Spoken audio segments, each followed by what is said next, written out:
the work there? This is not a journey that leads to a destination. I know I had something really important to do. Adapt more rapidly. Oh, well, Can I just stop you there and ask? Our perspective is that it's absolutely not a trade-off. It's deeply additive. It's a good question, Danny.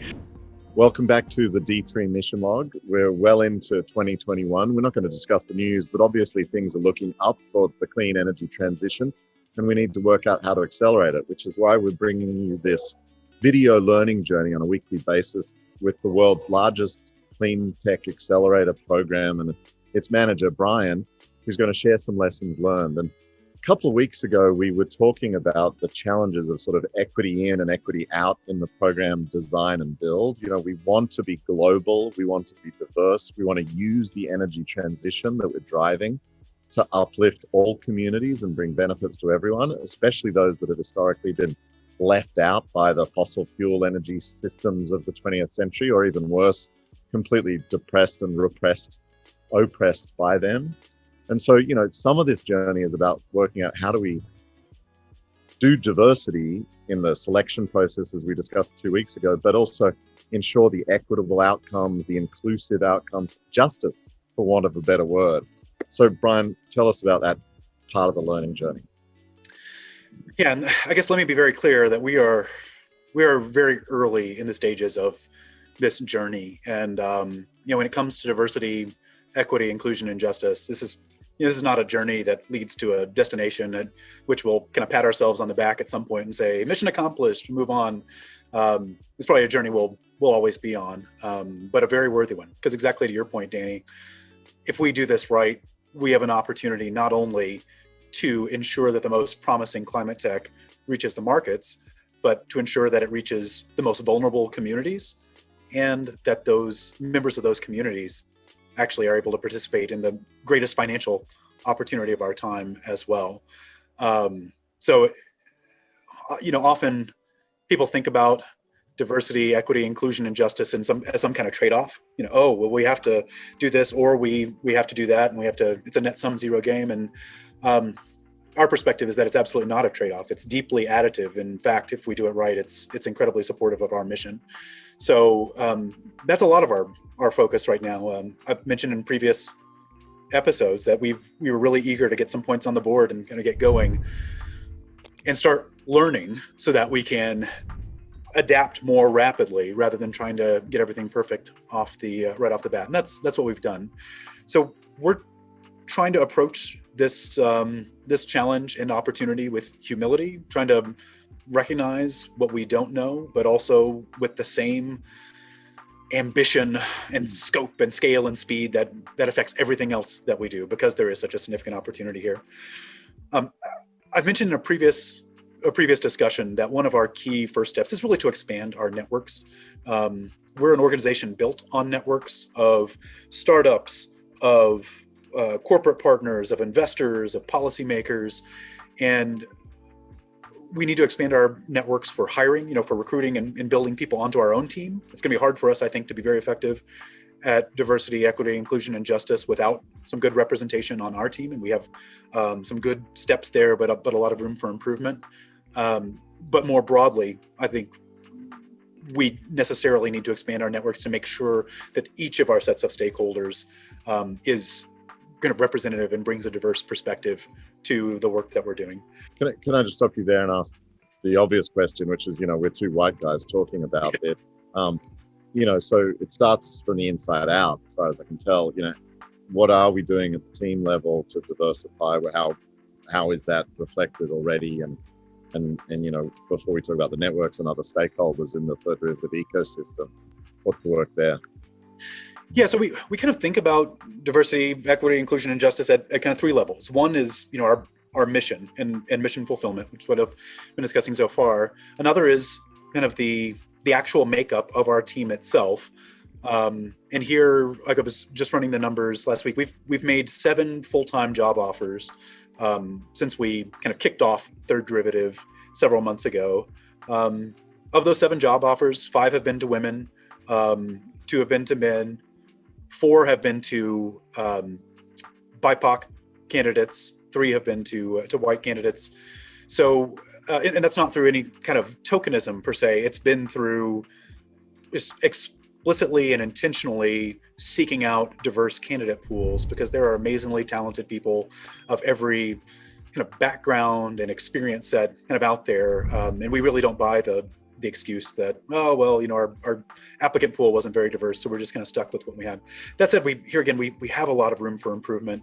And we are proactively working with the organizations that support us, like RMI and New Energy Nexus, to make sure that our recruiting pipelines are tied in with historically Black colleges and universities, that we're seeking out candidates not just from kind of the typical privileged networks that have historically kind of populated these organizations as well, to make sure that we have a more equity coming in, and to your point, then we'll have more kind of opportunity for equity coming out as well.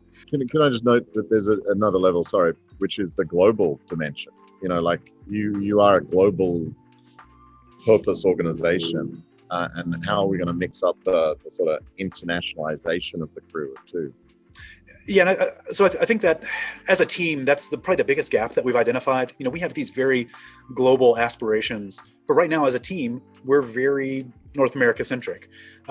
As a broader ecosystem, although we have a number of global corporates and global investors on board, we still are pretty heavily weighted in North America and Europe, let's say, as well.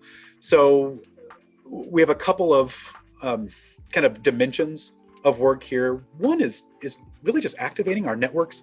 We've been underutilizing our New Energy Nexus network, for example, where the management team is kind of distributed around the world, where there are employees kind of operating in parts of Asia and Africa as well. We've just been so kind of focused and burdened kind of getting our initial product out the door that we haven't taken the time to pull our heads up and make sure that the low-hanging fruit of networks that we're already plugged into is really activated. And we're also intending to start hiring more globally as well, to make sure that when we are trying to find ways to work with startups and partners in other parts of the world, that we have perspective from that part of the world represented on our team. Yeah. All right. Well, I think this is rich ground to traverse, and we should keep coming back to it regularly, because it is such an important part of the mission and vision of the thing. So really appreciate the open talk. Any last thoughts on the big work of JEDI, the Justice, Equity, Diversity, Inclusion? There, I said it, the acronym that is starting to circulate, the mindset that we need to cultivate, and the practices and mastery we need to develop. Yeah, so as I said, we really think of it in at three levels. One is our mission fulfillment, one is the actual representation of our team, and the other is kind of the education and actions of our team. And so we've been taking a lot of time to try to educate ourselves, expand our horizons, both based on shared learnings and perspectives that are already represented on the team, but also, with external facilitators and subject matter experts to come in and help us kind of think about things in different ways. Again, let me be clear that we are very early in this journey. So I don't mean for any of this to sound like, we've arrived, we've figured it all out. But one of the very tangible first actions that just came out last week was we had a team of people evaluating the language that we use, both internally and externally, specifically around the term emerging markets, where we believe that the term emerging markets is kind of centered on more kind of colonial narratives that there are Western markets, or there are developed markets, and then there are these others that are somehow kind of inferior and are just coming out to be, whereas they have their own rich histories and cultures that have led to them being where they are and where they're headed. So we've agreed as a group to start aiming for specificity. So we don't use the term emerging markets. If we try to speak collectively, we'll say Asia, Africa, and Latin America. As you know, as well as any of us, even those are very broad strokes, right? Speaking about Asia as if, China and India are the same, or speaking about Africa as in West Africa and South Africa and East Africa are the same is sort of absurd. So we're really aiming for specificity and also going the other direction. So not speaking about things in terms of Western markets and Asia, Africa, and Latin America, but speaking about North America and Europe and Asia and Africa and Latin America as an attempt really to decenter the conversation from North America and Europe and recognize that all markets are out there. They all have things that are special and unique and interesting and compelling about them. And we need to be focused on all of them if we're going to solve climate. Great example. Decentering a language is really good example of what we can do. Okay. Well, just before we finish up here, what's the startup of the week? Yeah, so really excited to feature Gricd this week. Nigerian startup doing IoT cold chain. Moving things that require cold is really challenging in all parts of the world, maybe and especially in Africa.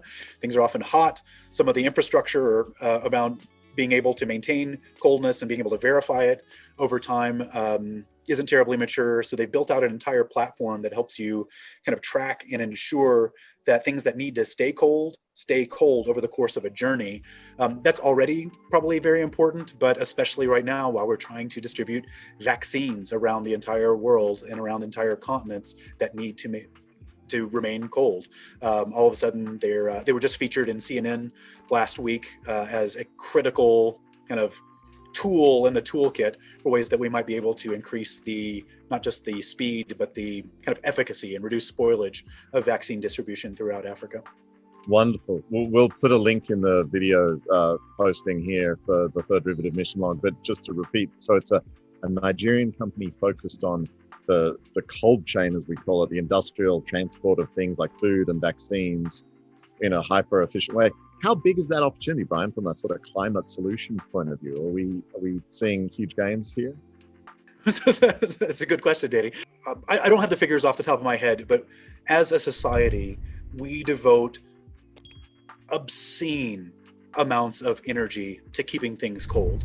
And some of that is to keeping things cold in stasis, so keeping an apartment or a building cold in a hot climate. But an awful lot of it goes to keeping things cold that are in transit, growing crops in one part of the world where they're able to grow during this time of the year, and then keeping them cold for days or sometimes weeks at a time so they can go reach other parts of the world who don't have access to those crops during that time of year. Again, I don't have the numbers in front of me, but it is a staggering amount of energy that we spend, and of course, emissions associated with that energy as well. So if we can reduce spoilage, if we can make those processes more efficient, we actually can move the needle pretty substantially on our climate fight. Great. Thank you for that. Sorry to put you on the spot there, but thank you, Bryan, for another great lesson here at the D3 mission log. Tune in next week for more from the learning journey with Third Derivative, the world's largest climate tech accelerator. And thanks everyone for joining us on this journey.